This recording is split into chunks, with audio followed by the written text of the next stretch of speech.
대통령 한 사람에게 대한민국 5천만의 운명을 맡기는 제도, 이게 과연 지속 가능한 정치일까요? 선생님요, 요즘 뉴스를 보면요, 새로 뽑은 대통령은 잘할 것 같은데 여야는 맨날 싸우고 있고 또 다른 한쪽에서 무조건 반대하고, 정치를 진짜 와 이렇게 하는 겁니까? 민수 씨, 그건 구조의 문제예요.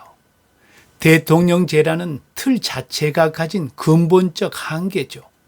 아니, 대통령 우리가 뽑았잖아요. 그러면 잘하면 되는 거 아닌가요?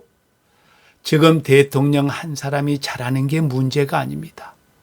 대통령제는 조선 왕조하고 거의 같은 권력의 제도입니다. 대통령 한 명이 모든 걸 결정할 수 있는 제왕적 대통령제가 문제입니다. 뭐라고요? 조선 왕조하고 대통령제는 거의 똑같다고요? 그렇습니다. 세종대왕이 잘하면 뭐합니까? 그 다음 왕이 정치를 엉망으로 하면 도로암이 타버리지요.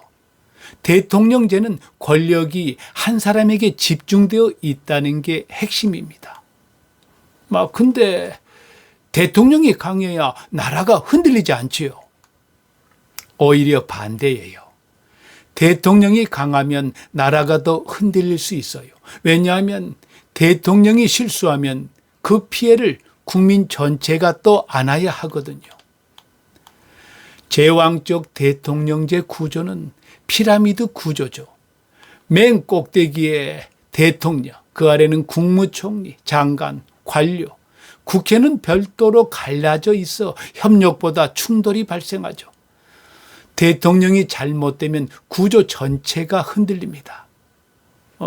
그러니까 대통령 한 사람이 잘못 선택하게 되면 나라가 그냥 맞습니다.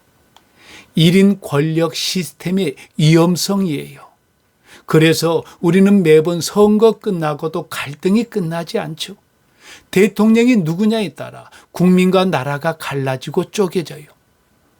그러면 대통령제 국가가 아닌 다른 나라, 그러니까 선진국들은 어떤 정치 제도를 가지고 있는 거예요? 바로 의원 내각제입니다.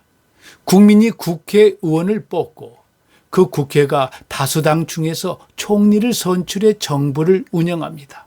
즉, 집단의 책임과 협력으로 운영되는 방식이에요. 그러니까 한 사람 말고 국회의원 여러 명이 같이 책임진다는 거네요. 정확합니다. 대통령제는 한 사람의 리더십이 국정을 운영하는 제도이고, 의원 내각제는 국회의원 모두가 책임지는 정치입니다. 그래서 북유럽 선진 국가들이 다 그걸 하는 거군요. 그들은 경험으로 배운 거예요. 한 사람의 정치는 위험하다. 대통령제를 처음 만들었는 미국을 보세요. 트럼프를 보면 알 수 있잖아요. 트럼프 마음대로 정책을 휘둘러 대니까 세상이 시끄럽게 되잖아요. 그렇다고 미국 국민이 행복해지는 것도 아니잖아요.